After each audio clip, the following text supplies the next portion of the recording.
So this is the 2340 hours GMT edition of the Khoodeelaar television channel being broadcast only on the internet, not on satellite, not on terrestrial, not on cable networks.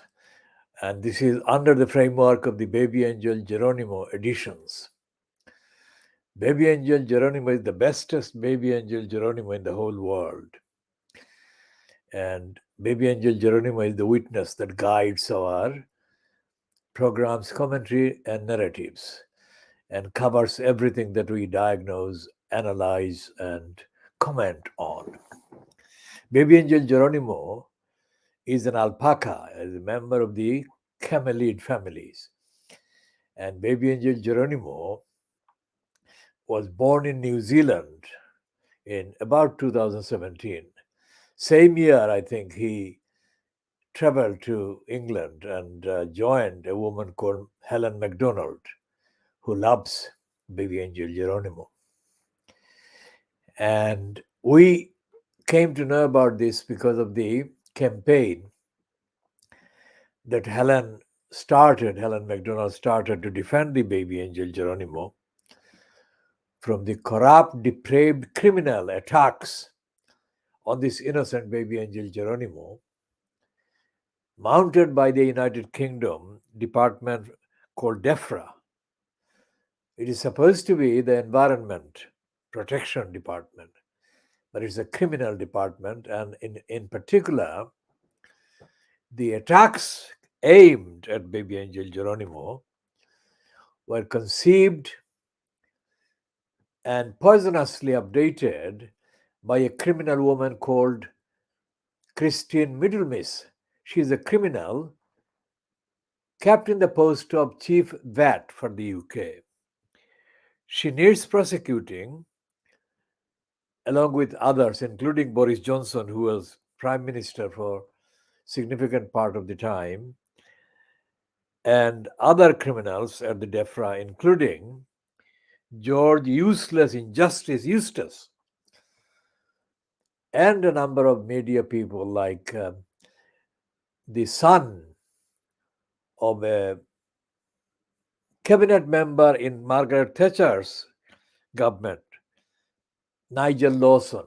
His son is Dominic Lye's son, and also the midget Private Lies editor, Ian Pissoff, and a whole host of other people in Britain deserve to be prosecuted for the criminality they colluded in and complicit with in the attacks mounted to defame, demonize, and disentitle the Baby Angel Geronimo.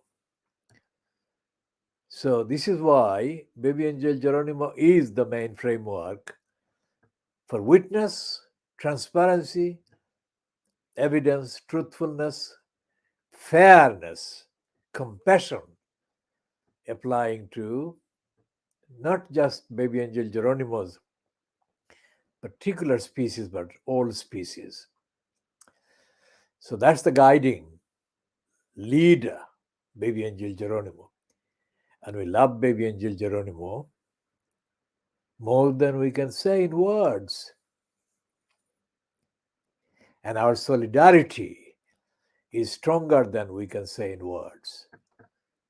And on to today's updates.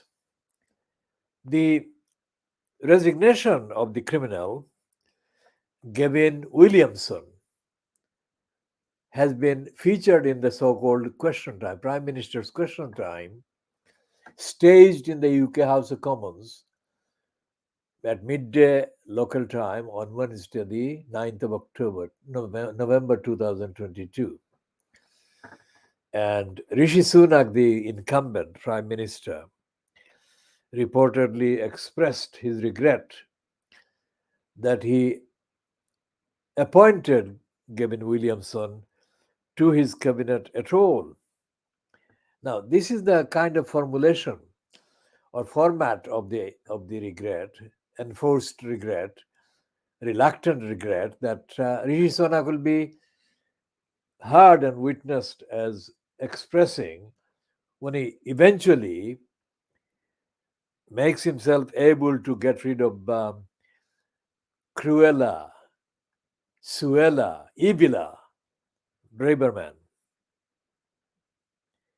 Because as compared to the insult and the abuse that Gavin Williamson had reportedly hurled at other members of parliament and employees, wrongly called civil servants, most of the times they're not civil at all and they don't serve the public, but that is what the kind of traditional, corrupt British kind of thing is.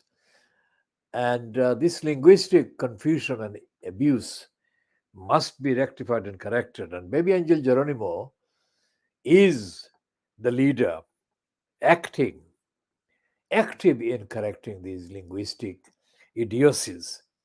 And we shall update accordingly as we carry out the corrections and remedies and rectifications, etc. Now, Gavin Williamson has been mocked by the likes of the Daily Star, a tabloid in Fleet Street, calling him a thicko. But we don't agree with the Star's depiction of one thicko, because all of them are thickos.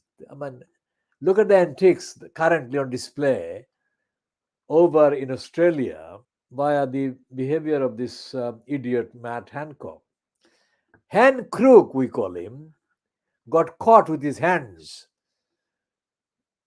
tightly kind of grappling or grabbing the backside of a woman employee in the department and that he was cabinet minister for.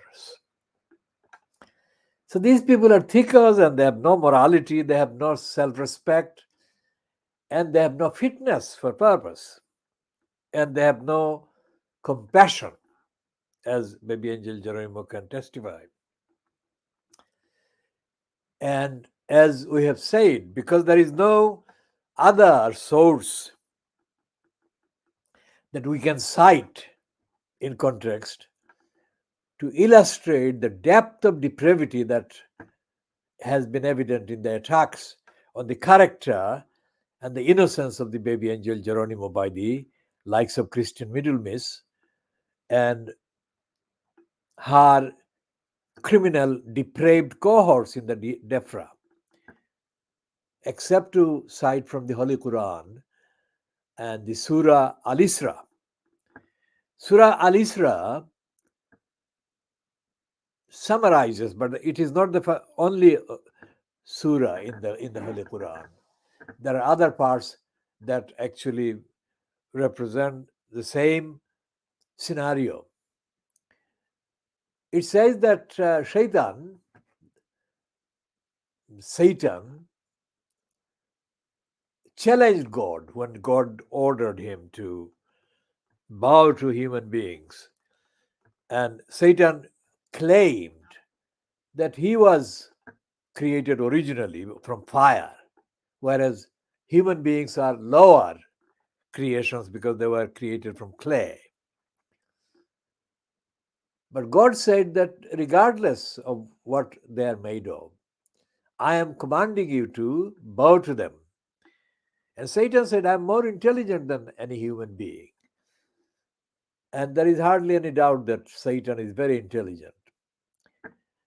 So God said, okay, what do you want to do? And Satan said that he wants to challenge, compete with God for disciples, followers, and so on. So God granted him the option and said that he would, I'm doing paraphrasing, of course, I'm not quoting. And God said that, okay, you carry the numbers of those deluders, the ones that are misled by you. But I'm confident, God said, that the majority of human beings will follow my order, my dictate, my command. And that is the equation.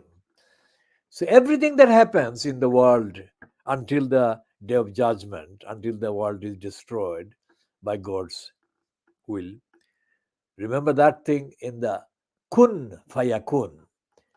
The difference between the saying of the kun and the fayakun, be and unbe or not be, is the length of the hundreds of thousands of years of the planet Earth and creation.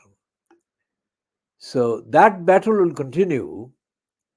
And what baby angel Geronimo is witnessing is the battle that is ongoing between Shaitan and God. And all the personifications of Shaitan, like Boris Johnson, are doing the battle.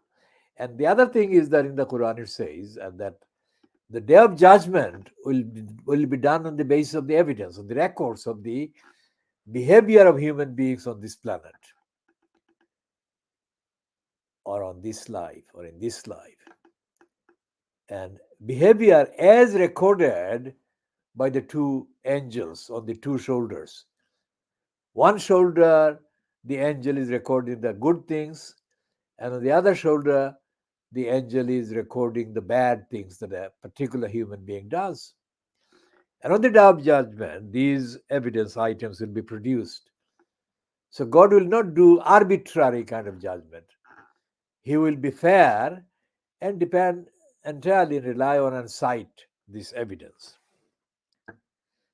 Everything that baby angel Geronimo has said to the liars has been recorded accordingly. Because everything that the baby angel Geronimo has said is recorded because the human beings who have supported and do support the baby angel Geronimo are also being watched and monitored by their own angels. And so the baby angel Geronimo's testimony will, without any doubt, be overwhelmingly in favor of the good and against the bad things that the likes of the personification of Satan, like Boris Johnson, Christian Middlemiss, and George Evil Eustace. So their evidence will condemn them. And so we continue along that line on that basis.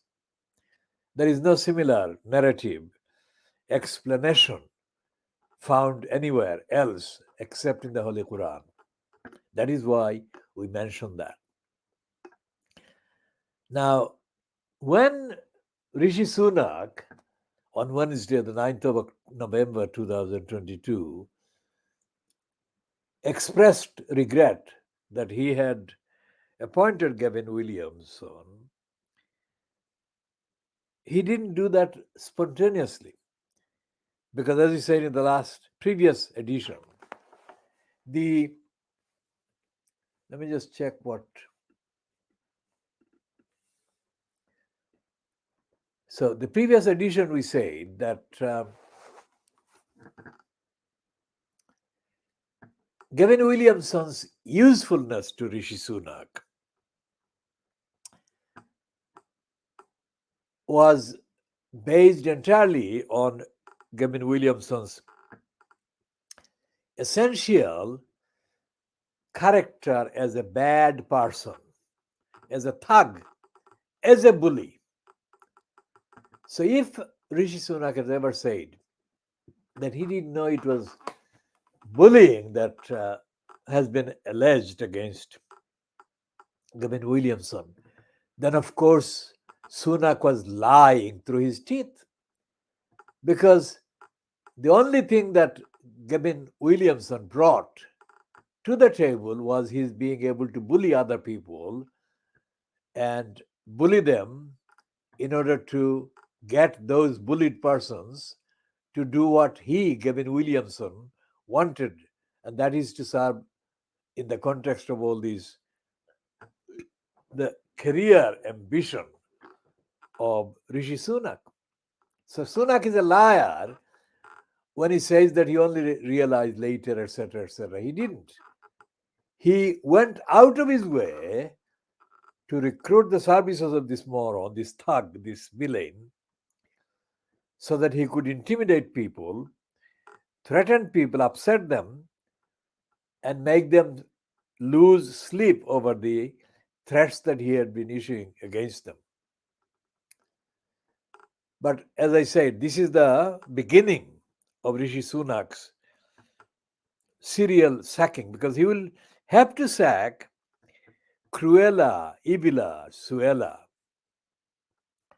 because as compared to the mountain of evidence against Rishi Gavin Williamson, the evidence against Cruella, Suella, Ibila is many times more, and they affect many more people's rights, safety, entitlements, even the lives of so many people. And there is a whole list. I mean, the list is increasing, the list is getting longer by the question, if you like, that Rishi Sunak is being asked to answer. And as we said about the behavior of the racists, that the American writer, the woman Harper Lee, wrote in her book, The Killing of the Mockingbird. There, the accusation against the black man made by a white woman that that black man had raped her, that was a completely false accusation. Now imagine, you can only imagine because you can't really experience something that you are observing from a distance unless you are receiving it empirically. What nightmare was this black man going through every single minute of his existence? And Atticus, the white lawyer defending the black man, had almost same kind of nightmare because of the attacks on him by the racist mob, condemning him for standing up for a black man. Now, anyone who makes up an allegation of such description can only be doing that if they are working for Satan. So, Suella Cruella Ibila said that children, women, and other vulnerable people desperate to leave whatever they were leaving behind in order to find a sanctuary, refuge in a Western country, that their desperate search for safety and protection constituted their invading Britain. It's like the Spanish Armada or Hitler's Nazi German aeroplanes or bombing raids, the Blitzkrieg of the 1939-45 so-called Second World War. How can an irrational, sane, thinking, compassionate human being accuse the victims of the worst criminality that they're fleeing of the criminality themselves? So Rishi Sunak will have to explain. It's not just the regret, but he will have to explain why he has been taking so long in shielding this evil individual, this Satan personified, in his cabinet.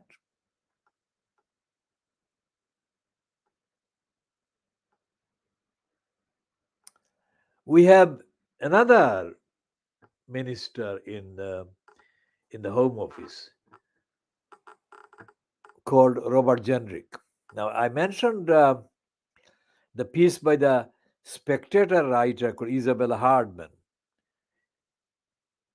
I mean, these people, these Isabels and the other Bells in Fleet Street, I mean, what is it that they're made of? She said that when Robert Jenrick, as a junior to, in terms of rank, to Suella Cruella, stood in for him and answered questions from the Labour Party MPs in the House of Commons, he came across what she was saying was as a harmless person. Jenrick is not only not harmless, he is a completely conceited criminal who has got a licensed law trading license, but is a crook. As he was caught in the West Ferry printers deal with the criminal who owned the Daily Express and the Sunday Express, etc., etc. And he was caught bribing. The Jenrick was receiving bribe, and he was channeling it to the Conservative Party. And the briber would be given the benefit of the planning permission. That happened in the Isle of Dogs, also known as the Docklands or Canary Wharf, etc., in Tower Hamlets in London. Now, this went on, the denials. Jenrick lied and denied doing the bad thing, the act that he was caught doing. And it took a lot of campaigning before the liar confessed, in effect. So Isabella or Isabel Hardman, married to a traitor, former Labour MP, now given a place in the House of Peers in return, in acknowledgement for his treachery by the Conservatives. I mean, she makes Jenrick come across as a member of the clergy.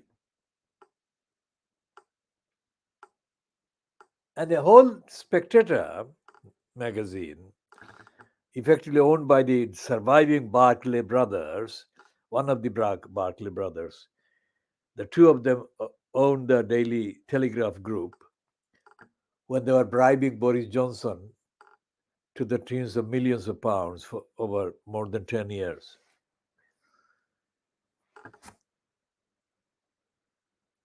Hardman is one of a dozen or so Spectator sort of names that have got a kind of side business appearing on the BBC's Sky News and other platforms, where their association with the Spectator is peddled as if it's a kind of thing to be proud of, or it is some kind of certificate of credibility. There cannot be any credibility to the Spectator given the record, because it's nasty, as nasty can be, but it doesn't necessarily come across with nasty language. And its current editor, I mean, these are shameless people, completely corrupt. Fraser Nelson. I mean, he has all these people, and he, including him, that is Fraser Nelson, have branched out into other kind of sub jobs.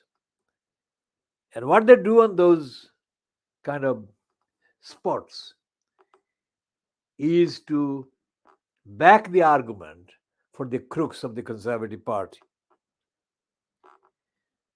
So Isabella Hardman was doing the bid for the Braverman, and she hid his crimes as she did hide the crimes of Cruella, Suella, Evila. And she doesn't mention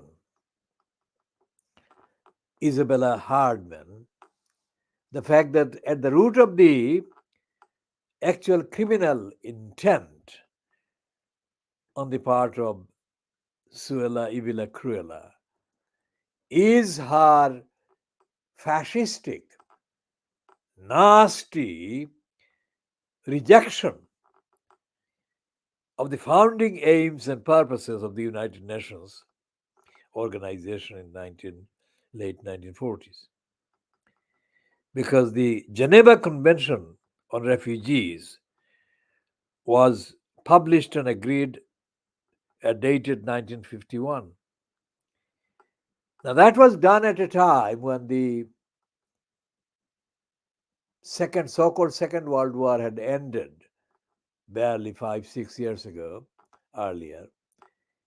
And everyone wanted to spare the world, protect the world from any such situation again. So it was absolutely essential, highly laudable.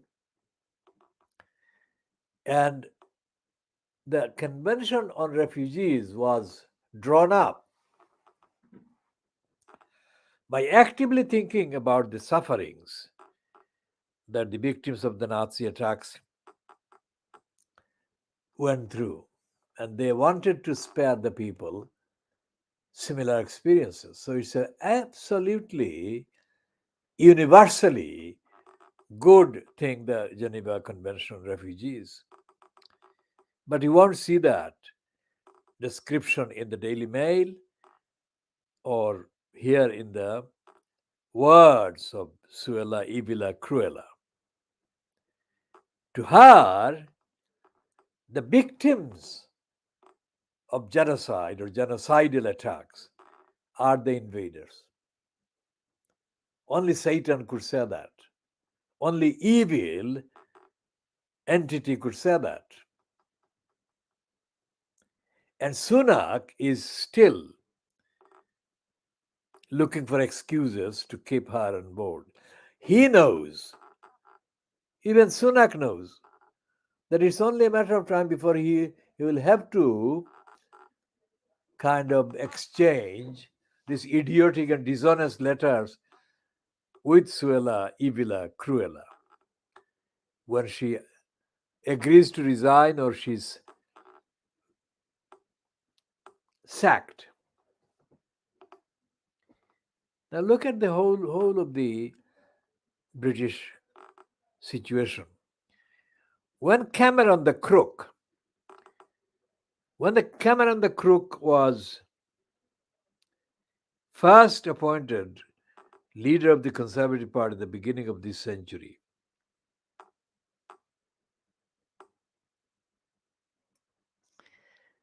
Cameron the Crook, the criminal, was seen in contrast with Theresa May, who later became Cameron's Home Secretary. But she wasn't in any central position at that time. But she had become featured in mainstream news after saying that most people consider the Tory party as the nasty party. And the phrase the nasty party has stuck, even though the evidence of Theresa May's behavior while she was in post as Home Secretary shows that she was as nasty as the others. So what is happening now is that Theresa May has faded out of sight. But her phrase has not disappeared. I'm using it for a very good reason. And when Cameron became the leader of the Conservative and then eventually entered number 10 Downing Street because of the criminal complicity by the liar Nick Sick Clegg. I mean, Sick Clegg is serving the ulterior purposes of the Facebook outlet and Mark Zuckerberg, fucking up the social media platforms and the sabotaging the truth and interfering with democracy and all the rest of it. So when Cameron got involved as a prime minister of the Con Dem alliance, one of the things he said, which shouldn't have said, but he did say, was that he would give a referendum opportunity for people to decide whether the United Kingdom should stay in the European Union or not.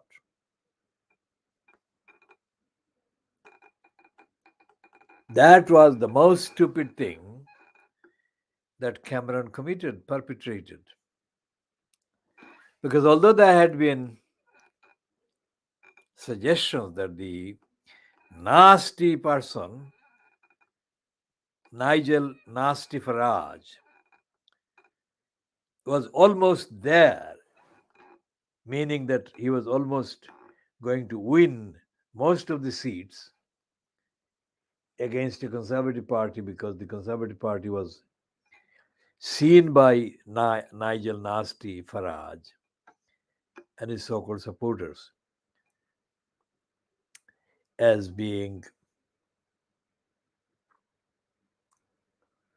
the threat. That Nigel Nasty Farage was going to be the threat to the Conservative Party existentially. So that's the excuse, that's the line that went. But it only went because the liar, Nigel Farage, the crook, it served him to be portrayed as a powerful, influential kind of leader. So Cameron said that he was rescuing the Conservative Party from oblivion at the hands of the Nigel Nasty UKIP. So he gave the referendum. And we know that the referendum was a disaster. And the fact that the United Kingdom is no longer a member of the European Union is negative, negative, negative all the way. What we saw during the campaign, so called, for the Brexit,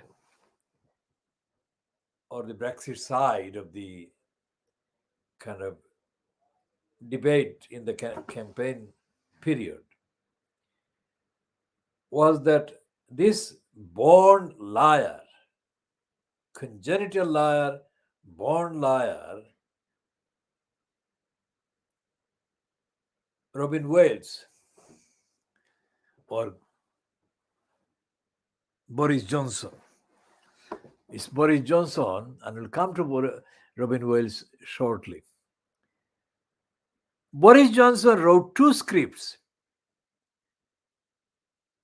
about the referendum on the assumption that he will declare that he was the champion of the winning side, and he stuck to the one that backed Brexit. But in the course of his campaign, Johnson lied, and he lied without any regard for the fact that there might be other people watching him and there might be other people holding him to account, etc., etc. Well, so far he hasn't been. He hasn't been held to account. He hasn't been sold at all.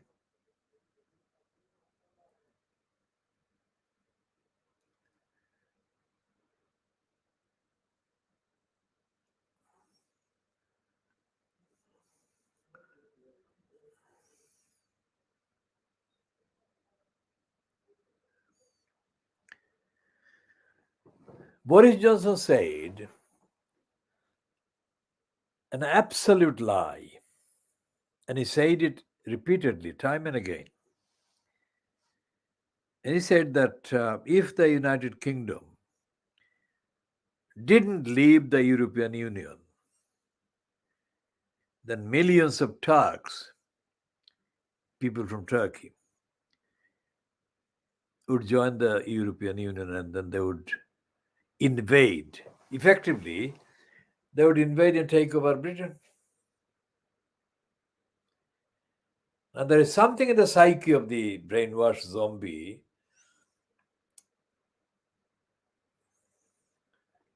people in Britain. Despite the fact that there have been so many different occupants of number 10 Downing Street, and others have been talking about their convictions and their priorities.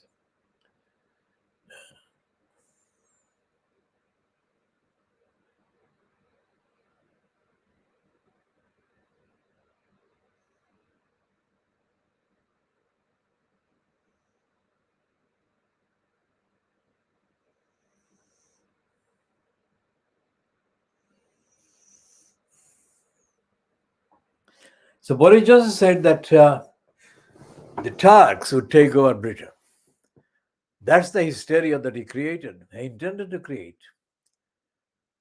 And that really did the work. That single element of his satanic lie concentrated the minds of the people who hate Muslims, and Turkey is a Muslim country. So the Brexit referendum went Boris Johnson's way, scared the hell out of the people, because otherwise the Turks would come in and take over. Funnily enough, Turks are not boycotted by the same Brexiteers, because Turkey has locations across the country where many of the British holidaymakers go and spend time. That is the actual reality.